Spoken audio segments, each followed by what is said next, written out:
Hello, and welcome to the Create a Life You Love podcast. I'm your host, Chantel Cox. My purpose is to empower and lift up others who know in their heart they're meant for more. More joy, more impact, and more passion. If you're ready to make a radical transformation and create a life that you love, then you have come to the right place. Let's do this. Welcome to today's episode of the Create a Life You Love video podcast, where we get to connect with people from all over the world to share tips and strategies designed to help you on your journey. So if you don't know me, I'm your host, Chantel Cox. I'm an author, speaker, and transformation neurocoach. I help women experiencing life transitions create a new vision for themselves, reconnect with their passion and purpose, and turn their transition into their triumphant transformation. Quick reminder that this is being streamed live. So for those of you with us, please feel free to put comments in the chat and we will get to them as soon as it makes sense in the flow of our conversation. If you happen to be catching this as a replay or on the podcast, replay people, you can use hashtag replay and Rosie and I will respond to you. Or if you are listening on the podcast, please reach out to us on social media or email. All right. I am super excited to be here today with Rosie Aiello. We practiced that before. And so Rosie is a women's life and transformation coach. She's an author, an international multi-award winning entrepreneur, a podcast host, and speaker. And she's going to be sharing her key strategies so that you can claim your voice and value, catapult your confidence, and create an empowered you and call your kind love. So hello, Rosie. How are you today? Oh, well, I'm better now that I'm with you, Chantal. I love connecting with you. So excited that you are here. So excited for my guests to get the amazing value that I know you're going to bring tonight. So where are you joining us from? I am in San Diego, California. Ooh, that sounds so nice and warm. Well, we had a really hot weekend. Actually, yesterday was my birthday. So this is a nice, pleasant. And then, Sunday was my birthday. And then all of a sudden on Monday, it turned foggy. So my birthday was glorious. Wonderful. You and my mom have the same birthday. Oh, cool. So fun. So good. And so I'm super excited. Everybody listening, Rosie has an amazing story that I cannot wait for you to hear. So Rosie, tell us a little bit about your background and how you created the life that you love. Okay. I will try to make that short and sweet. But I was married to a Lebanese man for 25 years, and we lived in the Middle East the entire time. I lived half the time in Saudi Arabia and about half the time in Beirut, Lebanon, where he was from. And I knew nothing about being in an abusive relationship. I mean, I didn't know I was in an abusive relationship. Let me put it that way. And I was married 18 years before I knew. I had read a book, and that's how I discovered that I was in this relationship. Because before, I always thought something was wrong. It's always me. What's wrong with me? That kind of thing. Even though I had left corporate finance in Silicon Valley and was a rising star there, but couldn't be a good wife.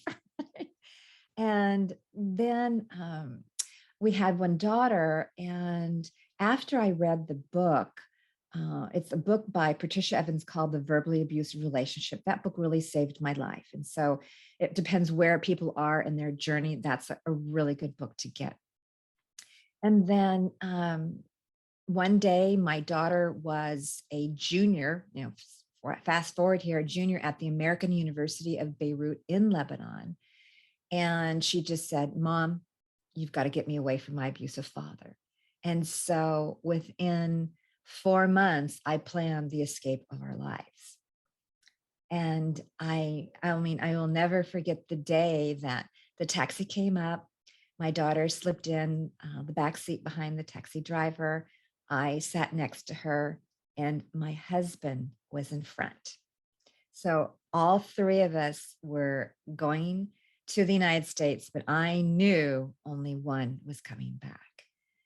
And so when we landed in San Francisco International Airport, because I'm originally from California, my brother, who helped me plan the escape, because, on a scale, I think 1 to 10, I think my stress level was like 110. And, just being in an abusive relationship to begin with, your brain's just fogged. So it was really quite intense, as you can imagine. And the whole time I thought, oh my God, he knows what's going on, or, he can read my mind. It was just, even in the plane, I didn't feel safe. It was just really quite a ride. So when we landed, the gates opened up. The gates, I knew exactly where my brother would be in the crowd. I knew, I didn't have to look around. I knew exactly where he would be. My daughter and I had our luggage carts, and we rolled them and we pushed them behind my brother. And I was so terrified of my husband. I had my brother go over and talk to him and say, Rosie's upset. She needs some time away. I mean, my brother did what I told him, but I mean, I couldn't even have my brother tell him that, I'm never coming back. I just didn't have the words to be able to do that. I needed a lot of psychological support to be able to eke that out. And then my brother came back. We turned our backs, and the three of us walked out, leaving him completely alone in this crowded airport and stunned. And that was the beginning of my freedom and the beginning steps of I wasn't even in empowerment then. That was just step one of getting the freedom. And then it was a journey, right? It's a journey of discovering who I was. I had PTSD. My daughter has complex PTSD. I had to manage her manage her. And when I left, or before I left, Chantal, I told myself, because I was feeling guilty for leaving, right? It was crazy thinking. And I just had to, I didn't know anything about personal development. I knew nothing. And I just created this, what I now know as a mantra. But I just said, my daughter and I deserve a happy and joyful life. I don't have to be a martyr. I have one life to live, and I want to live it. So when I landed and had that physical freedom, not knowing the journey of the real freedom of your mind and everything else, but it was like, I'm here and I want to live. I want to create a life. And so it's all about moving forward and, falling down and moving forward, falling down and crawling forward. I think I crawled for most of the time, but it was always going forward. I was not going to go back. And of course, there's lots of details in between, but it was really, really saying yes to me, and yes to my daughter, and yes to living. And now I can't even believe the life I have. And when I look back 10 years ago, 11 years ago, it's just like, never in a million years would I have been able to know this, to be able to figure that out. And that's what I think what people do. They go back. They think, oh, they use what happened in their past to create their future. And it's like, yeah, no, that's just never going to work. So I'm pretty passionate about helping myself and women do this. Yeah, absolutely. Every time I hear your story, I just get chills, because it's so just powerful, how brave you had to be and how you were able to throw that together in 4 months. An international, I moved across state lines, but like you moved complete continents away, right? And uh what was that like, even just like calling your brother and like reaching out to family and being like, I'm going to need some support here? Like, was he like, I got you? Or was he like, what? Like, No, this is a really good question from many different angles. The first one is that the whole time I was married, until that 18-year mark, when I read that book and I didn't know, that's when I first discovered I was in this abusive relationship. Prior to that, nobody knew anything. And at that time, at the 18-year mark, I told my brother and my two best friends in the United States. So then 3 people. So at 25 years, only 3 people knew I was in an abusive relationship. And I couldn't leave earlier because my daughter was in the Middle East. Custody automatically goes to the father. So I had to wait. I chose to wait, right? I chose to wait until she turned 18 because there was no way in heaven I would do anything to jeopardize losing my daughter. So when it was the time, my brother was fully on board. I mean, he was waiting for me, right? Like, why don't you do it now? Why don't you do it now? But I knew why. And I want women to understand that they have to find their own time when it's that why. And we all understand if you don't leave, like when people, why didn't you leave? Right. So that's so important. So he was on board. He helped me think. I mean, I, I'm, I'm high functioning, like maybe a lot of us, I'm very high functioning. Fortunately, my background was in strategic planning. So I think that helped. I didn't, when I was working in corporate. And the other thing too, Chantal, which not very many people know, is that this was actually the third escape that I planned. The first two were from wars, military conflict, because first we were in Saudi Arabia, and then we were in Lebanon, and having to deal with wars and how to escape those. So I didn't know it then. I was like, God was kind of preparing me. And each subsequent one was harder than the previous one. So the one escaping from my husband was definitely the hardest. Wow. That's amazing to be able to look back. And because I'm sure while you were going through that, oh my gosh, we're escaping this war zone and I'm keeping my family safe. And what in the world, like, especially as American, like we're like being in that environment, it's not an environment. We take that for granted. That's not something we're used to. Right. And so now you're there, you're living that.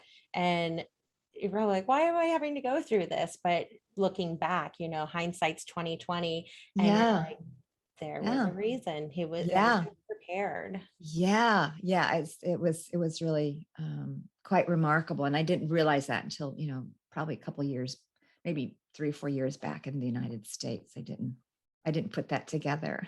Yeah. But yeah, it all helped. That's It's amazing. like, oh, and that's why you did that work in strategic planning. And that's why you were, it's like, oh, okay. Thanks a lot. Right. Yeah. But it all comes together for the good, which is amazing. And so when you are going through those hard things, it's a nice way to reframe. Like, I have no idea why I'm having to go through this right now, but someday it's going to make sense. All right. I wish I had that awareness, but that Right. took some time too. Oh, I'm sure. My Yeah. my goodness. So I'm so thankful for you being here and sharing your story. And so now I know you do amazing work with women around the world. So talk to us about how you are out there helping others create a life that they love. Oh, it's, I really do love the work I'm doing. I have the Love is Kind network and the Love is Kind movement. This is the work I do it under this umbrella. And really my goal is to inspire and impact 100 million women worldwide to release the shackles of abuse, to claim their right to be treated with kindness, and that they can create a productive and joyful life that they desire and deserve, and be able to find a really kind, loving partner. That those are all possible. For me, it's to be an example of what's possible, because I mean, I knew nothing really. I didn't know how to, I knew corporate finance, having your own business, and I didn't know anything about that. I didn't know anything about personal development, PTSD, narcissist, like, these are all things. But as I look back, I learned, I created the path, that I followed, that got me to where I am today.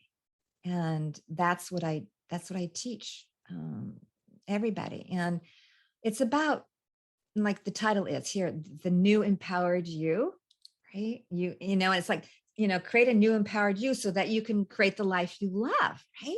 Create that joyful, productive life that you deserve and that you love. And I think a lot of women feel guilty for that, right? We're just, just like, and probably like you talk to so many women, and it's just their stories just like makes me angry. There's so many of us, and actually there's 1.9 billion women in the world who have had some form of abuse. Oh, that makes So sense. yeah, exactly. So 100 million really is a drop in the bucket. So I'm doing my share. Don't even ask me how I'm going to track it. It's just like through things like this, we're going to touch somebody else. That's what it is. Absolutely. Absolutely. Yeah. Uh, so man, I just had the best question. Now it's gone. It'll come They're all back. great. Yeah, Um, they're all great. yeah. Darn it. Right there. It's been a long day. Mm. So walk us through. I know you've got steps that you yourself followed and that you help other people follow. So, kind of, what are those tips for those people listening in? What are some Mm. things that you recommend that they do? So yeah, I have and they're the gifts that they'll get, there's 11 of them. I'm not going to go over all 11 for sure. But what I want to share, and you say it too in the work that you do, and I think it's just so important to reiterate, is creating a vision for your future. And sometimes you feel you're so deep in it's like, how could I even, look past my nose? But having a future focused vision is really critical, because as if you stay past focus, oh, I'm not lovable, he mistreated me, and I'm just, I don't know how I'm going to show up in this world. I just feel lousy. And if you stay in that, you can even hear the sounds. It's not encouraging, it's not uplifting. It's not like I want to do this. But if you create something that's just even just a little bit that, you know what, it's a possibility I can have a life that I love. Look at Chantal and Rosie. They've done it. Okay. They're not special. Right? You know, you got to add that. Rosie and Chantal are not special. But it's just like, but just knowing the steps, and that's okay. You'll find the steps, or we can help you with the steps, but just have that forward vision. So I always start with that. The other critical thing, I guess I'm going to just talk to the top three and then can get the rest later. The other one is really good self-care. And I talk about that because you have put yourself last for however period it is. For me, it was decades, and it could have been a month for you, and then you got out. It doesn't matter. I've talked to people who've got in a narcissistic relationship in 3 months. They just got sucked in, and I had to, figure out how to, had to coach them out of it. So I want you to honor yourself and take care of yourself, and to know that you deserve it, because your cup is empty. It's really empty. And we can't give, we can't love, we can't be kind to anybody else until we do that to ourselves first. And you need to be gentle with yourself and do whatever it takes. When I teach, I have like pages of I call it a treasury box. I don't like toolboxes, it's too masculine, of ways you can be kind to yourself and do self-care, whatever fits, right? And it doesn't have to be the same thing all the time, but it's so important. We listen to the, the airplanes, what do we always give your mask to somebody, to yourself first before somebody else, because you have to be strong first. Especially if you have children, it's like, oh, well, I got to give to the children first. Forget this sacrifice stuff. I'm doing a I'm doing a master class on people pleasing. It is really dangerous to keep being in that. And I think the third point that creates really the foundation for the other work is knowing what's important to you, to look at your life and just say, well, gee, I don't know. I've never asked myself what's important to me, because it was always about somebody else, right? About your partner, about the children. And I'm not saying you children have a different spot. So we'll just put them aside. They're important. Especially if they're little. We got to take care of the kids. But your partner was always demanding, and you were always feeling less than. And it's like you never had a chance to even think about what was important to you. That's why the self-care is important as well. But really asking, like, well, what's important to me? Well, what's important to me? Every woman I have worked with, they say, oh yeah, I know my values. I know it's important to me, but when we start them, it's I don't want to say completely different, but the majority are different because they sort of adopted everybody else's, right? And that's how I was. It's like my values, what's important to me. I don't know. I just kind of picked them up like seashells from the seashore. I was like, I don't know what they are. I didn't look. And if you don't do that work, you can't do the rest of the work. Yeah, it reminds me of the Runaway Bride with Richard Gere and Julia Roberts, where every guy she's engaged to, like, she likes what eggs they like. She has no idea what eggs she likes. She just adopts that. And it's a tiny little example of a very big thing that a lot of us do. Yeah. Yeah. Yeah.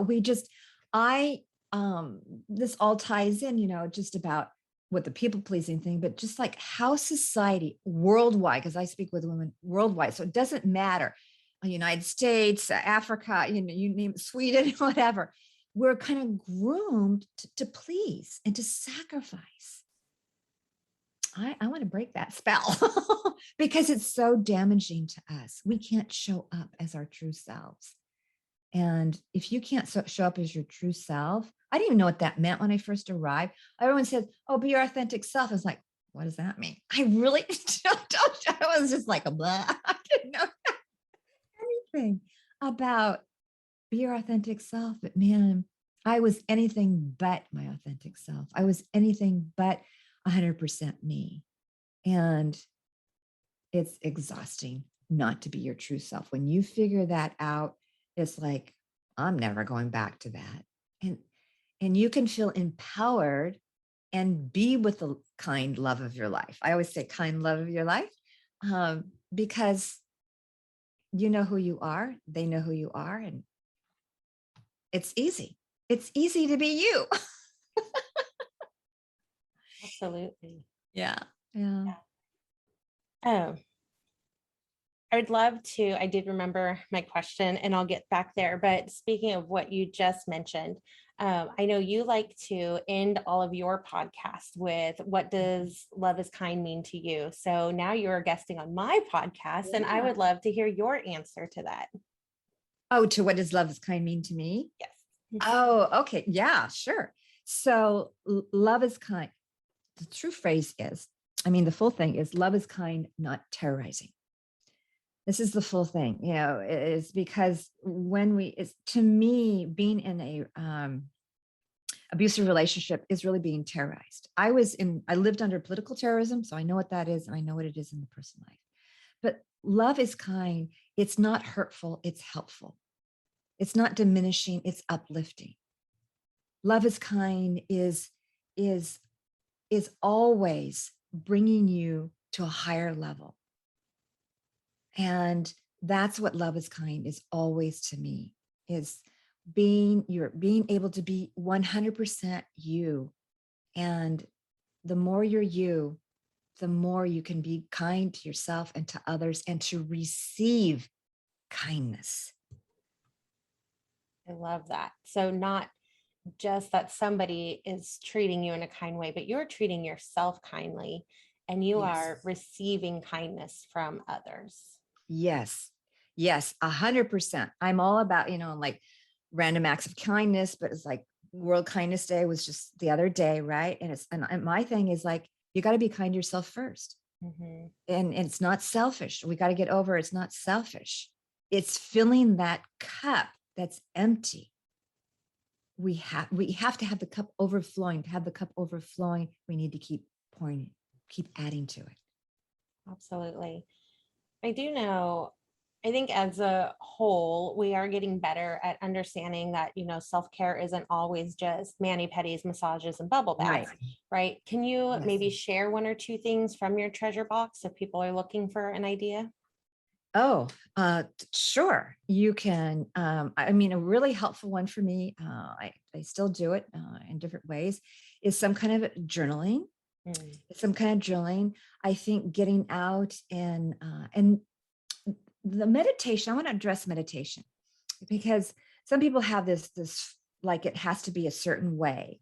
And meditation can take any kind of form, and you can do it. You don't have to do it. You can just take a walk out in nature or along the beach or on a path in the forest or wherever you are around the neighborhood. It doesn't really matter. What matters is that you like it. So if you're doing anything, it's like, oh gosh, they told me to meditate, I better meditate. Yeah, like, no, let's be kind to ourselves. I want that emphasis. Um, I have another thing is, and it may seem funny, but it works. There are a couple variations, is that you can put a timer on and you smile for 1 minute. Ooh. That elevates your whole mood. Or just call an old friend, call an aunt, call an uncle, and just have a conversation. Nothing in it, but it fills you up. Of course, call somebody who's going to be nice to you. I know we have relatives. I would just make sure it's like, a good friend or whatever. And just that makes you feel good. You can color. I know I'm giving a whole bunch. You can color. There's lots of things. Paint. I'm not a good painter. My daughter, she learned, the power of painting to heal some of her trauma. So that's why I give a whole bunch of different ways, because you want to find the ones that fit for you, and just try them. Could be reading a book, listening to music, dancing. I mean, the list goes on. Yeah. So I hope those are helpful. It's so helpful. Thank you. I just know that sometimes is a barrier. People are like, well, I can't afford a massage. It's like, who said you had to? Yeah. Like, what? Yeah. Yeah. Right. Absolutely. Yeah. These are all free things. Why do we? Yeah. No, yeah. Love it. I love it. Yeah. Okay. So the question that I wanted to hit on that I forgot, now I remember again, Okay. was, you talked about how you were in your marriage for 18 years before you realized that you were in an abusive marriage. And there are so many, unique differences to both of our stories, but there are also some similarities. And like myself, I did not know till I'm fully in. I'd never even heard the word narcissist. I didn't know it was a thing. So that is one of the reasons I love having conversations like this, is I want to break that silence, break the stigma. Like, I don't want anybody to be in our position, right? I want them to be fully informed and know I am this person is a narcissist. This person is gaslighting me. Like, I don't want them to be like, this doesn't feel right, but I'm not sure why. It must be something wrong with me. I'm perceiving it wrong. Yes. So can you talk a little bit about maybe some things that people might be on the lookout for, or things that if you're noticing these patterns, like that you may just want to dig a little deeper? Yeah, absolutely. Thank you for asking this question. And I would start by just saying, I felt, I felt something was wrong. But I could never put my finger on it. And I think that's the beginning. It's just like, why do I always feel bad? Why am I never doing anything right? Why, when, I have a story where I he wanted me to fold his shirts a certain way. Okay. So I folded his shirts a certain way, and I did that, and they're beautifully folded and everything else. And then one day he's screaming at me, and I run into the bedroom, and he has all the shirts thrown on the ground. And he says, "You don't know how to fold the shirts right." And I'm thinking, I'm just stunned. Right. So you're just like, you feel at the moment, you're feeling, how could I be so stupid? What is wrong with me? But you wanted to step back and go, that is not normal behavior. Screaming is not normal behavior. Insulting you is not normal behavior. Telling you you're stupid, telling you, you don't know how to do anything. His line was, oh, you don't know how to be a team player. He had a whole bunch, but that was one of them. So that's just one thing. Another thing is that when you're talking to yourself or to others, you kind of make excuses for their behavior. Like, oh, well, nobody's perfect. Like talking about yourself. Well, nobody's perfect. And the marriage is never perfect. It's just, he has his bad times, but he's good the other times, which is true. And this is what makes these narcissistic abusive relationships so difficult and so difficult to leave is that they're not always bad. And that's how they keep stringing you in. It's like good, bad, good, bad. So I want to share this something with you. Do I have time? Okay. Okay. Absolutely. So this is a visual. And this is what I teach my clients. I haven't done this for a while. So I really like. So I just have people put two hands up. And one side represents, let's say this side that's the good side. Okay. This side's the good side. He's really sweet and kind, and does all these fun things. They can have kind moments. It's looking at the behavior. Okay. And then this side is, he's the one who screams and diminishes you and calls you names and maybe does, physically harms you, whatever. So now we put them together. Now this is a whole person. So he's really a whole person. So we're going to really put him together, right? So this is the guy you're with, right? The good and the bad. Now try to pull it apart. You can't pull it apart. So if you think that, oh, I'll just have the good side, just know this bad side comes along. And there are rare cases when they have enough vision and self-reflection that they'll say, oh my God, I didn't realize I was doing that. I would say it's extremely, extremely rare. And they'll threaten you and stuff like that as well. They'll threaten you when you leave. They'll say, when you just say, I'm going to leave, oh, I've loved you. You're the only one for me. I'll do whatever you can, I can. And so you go back. And that may happen a few times until, you decide that you can't do it anymore. So those are just really important ones. But this one, I hope they got that visual so they can see. And it's tough. I don't want to diminish if they're in it, how difficult it is to get out. And that's why, in my opinion, to the extent you can, get help. Mm-hmm. Get somebody, call the National Domestic Hotline, talk to a relative, a friend. I know people say, I don't have anybody. There are people. You just need to keep asking. There are people. You deserve a better life than this. Yeah, such a powerful visual. I really like that. Thank you. You're welcome. Yes, both of our stories, my family was so integral and my dad stepped in, and then I had no more communication with my ex. And I mean, that was the lifesaver. And I had a place to stay with my sister, and like those family and the friends that were down visiting me and saw what was going on was like, oh, we are not leaving you here.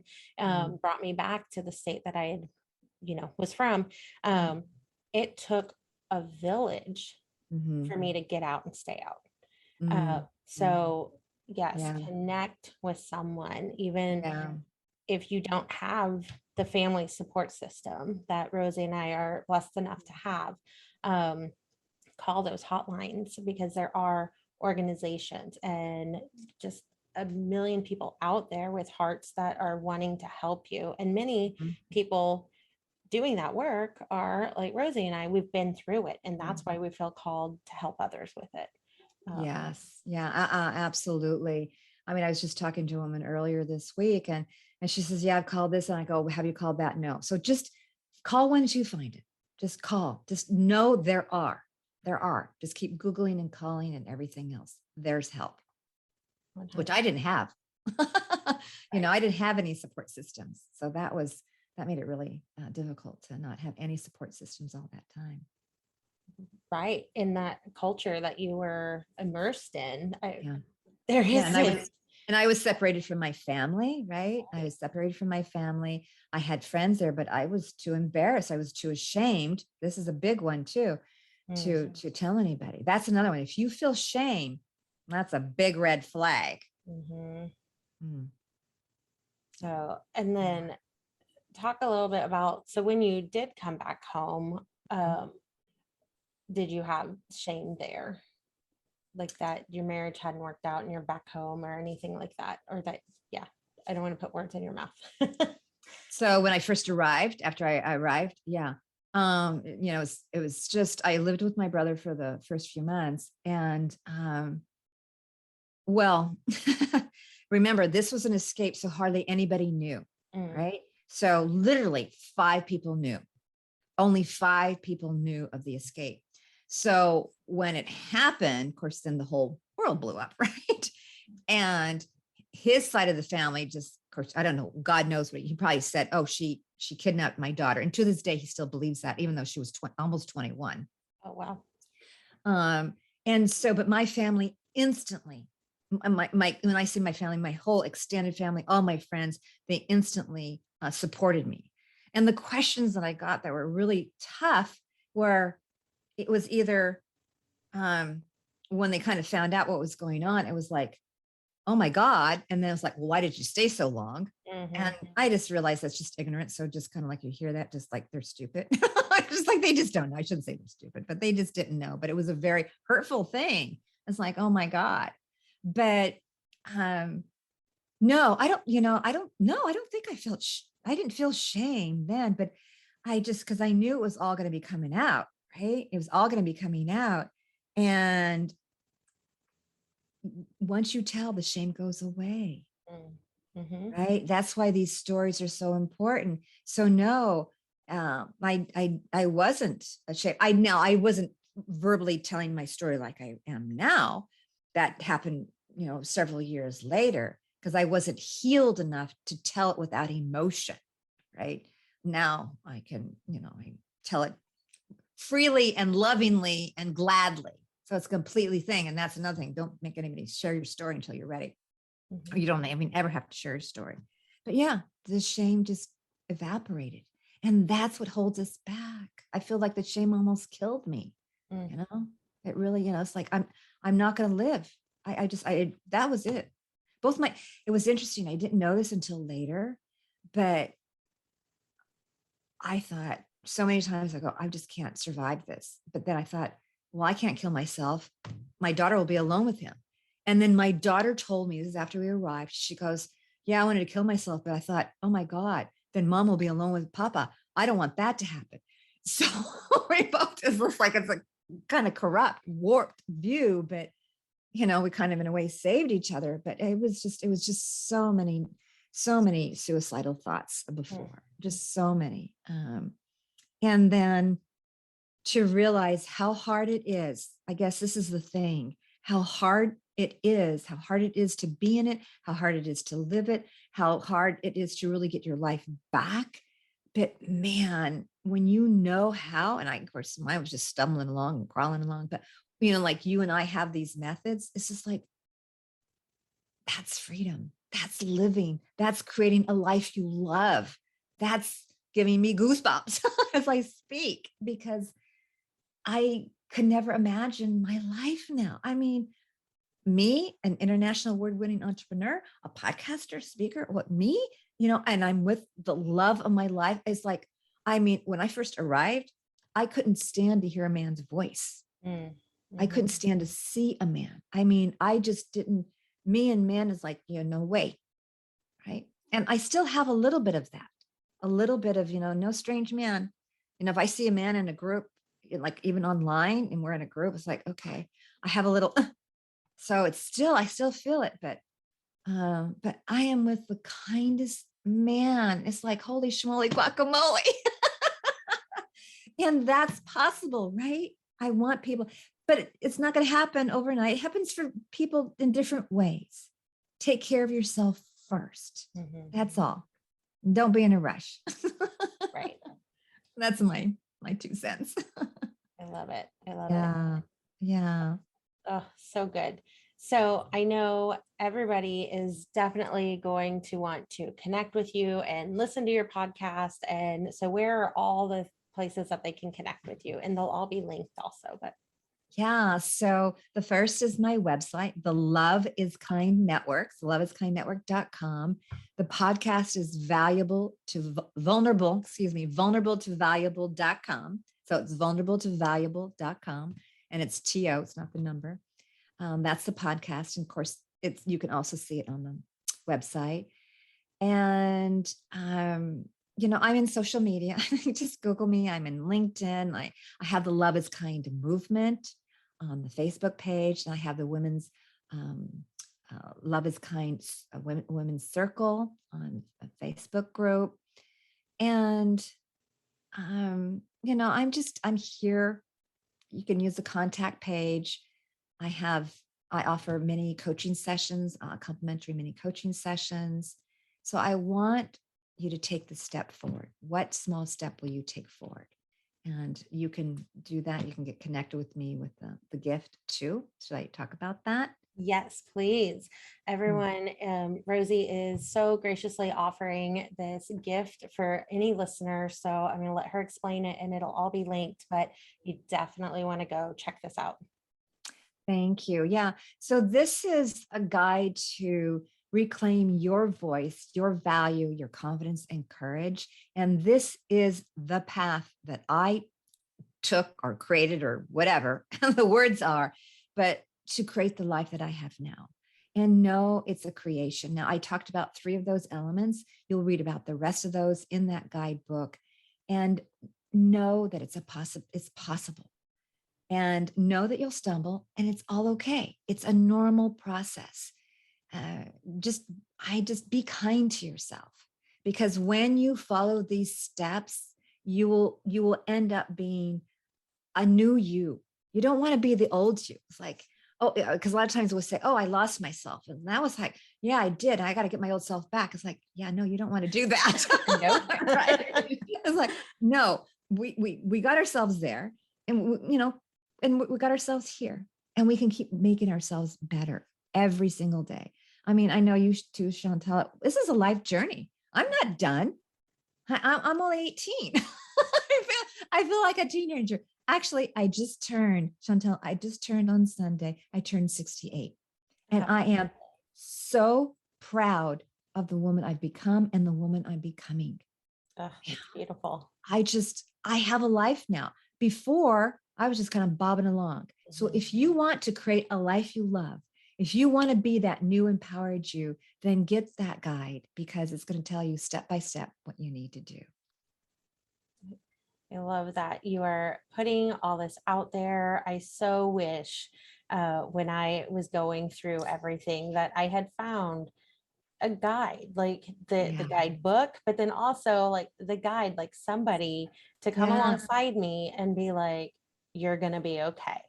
Because it was just such a, the struggle is real, right? Yeah, it is real. And they can get that. There's a bit.ly link, bit.ly, and it's /Rosie gift, capital R and capital G. But yeah, it is. I mean, people keep telling me, I wish I had known this when. I wish I had heard about this when, before. That's sort of the standard words they keep telling me, and the podcast as well, and your podcast and what you're doing here. It's all so helpful. Yeah, and I'm going to be doing, I don't know, I'll be doing, I do master classes on people pleasing, on trusting, and I'm doing a summit called Find the Kind Love of Your Life. That'll be in the beginning of the new year. Oh, how fun. Good. Right in time for Valentine's Day. Yep. Yeah. I love it. Absolutely. Wonderful. I'm checking over at the chat, and Tracy Marie, thanks so much for joining us live. She says 68. Wow, you're gorgeous. Thank you. So, looking good over there in your power color and your power dress. Yeah. Love it. Yeah. Thank you, Tracy. And I create this, right? This is, you talk about things that we do. I mean, this is, I work on this. I work on this. But, of how I take care of myself, how I think, what I want in my life. And like you, Chantal, I'm sure, not speaking for you, but I am, but we have pain, we have tears. It's not just because you see me smiling now, but that's the human experience. And I want to feel all of it. You get to there's a part of me, like when I look back, everything was very dark. Like I wouldn't allow myself to feel the lows, and therefore I could not feel the highs. Like even if it was a good day or a good moment or like a quote unquote happy memory, I mean, I still get memories today. Facebook memory showed me the cutest freaking picture of me at the zoo with my old stepson. And I was like, oh, I miss my little man.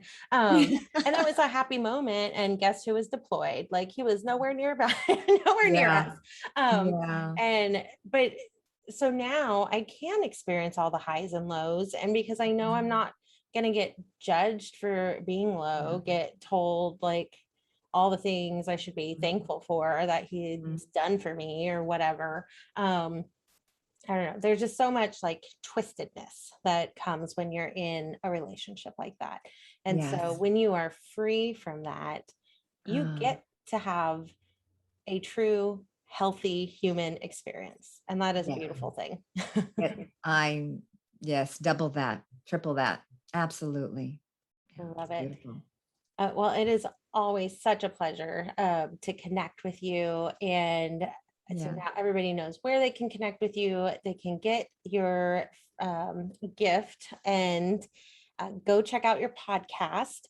And anything else you want to share with our listeners?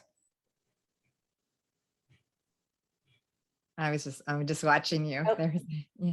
the link appears to be broken. I'll try again later. So thank you, Jean. We will look at that and I will get that out as soon as we wrap up. Thank you for letting me know. And Tracy says, I like that, the human experience. Yeah. It's I'll never forget when my therapist told me years ago, you're normal to have that experience. You're normal to be traumatized because you had a traumatizing experience. So what I'd like to end with always is you deserve to be treated with kindness. And it starts, my dear friend, by being kind to yourself first. So I love to share that, and I believe it in my heart. Love it. Yes, definitely. Be kind to yourself first. So thank you everyone for joining us today on the Create a Life You Love video podcast. Thank you, Rosie, so much for being here today. If you got value out of this episode, we just ask that you please share it with someone that you think might benefit from it. And also leaving a podcast review is always very appreciated.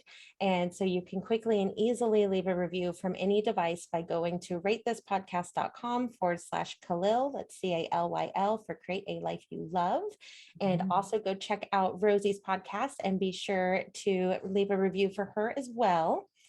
And if you find yourself on a transformation journey, be sure to go check out the free transformation action plan. You just answer a few simple questions, and then you will receive a detailed, personalized top 3 things that you can implement to build momentum on your journey today. And next week, Tuesday at 7 p.m. Central Time here in the Create a Life You Love community, we will be chatting with Jonathan and Charlotte Mills. Together, they have over 35 plus years combined in health, fitness, and wellness experience. And they've been empowering individuals all over the world to become happier, healthier versions of themselves. They are in Australia, and I got to connect with them the other day, very early in the morning to be on their podcast. And so we're reversing it next week. So it'll be early for them and they'll be joining us. So come hang out with us. You can find us live in the Create a Life You Love community, or as always, catch it on your favorite podcasting platform. And so again, I just thank everybody. Looking at the chat, there's lots of thank yous. Thank you. So thank you, Rosie. Thank you, everything. So everyone have a beautiful evening and enjoy the journey. Thank you for listening to the Create a Life You Love podcast. I would love to hear from you about your biggest takeaways. Share them with me on Facebook or Instagram at Create a Life You Love Coaching. If you love this podcast, be sure to subscribe, rate, and leave a review. It's very much appreciated. That's it for now. Enjoy the journey.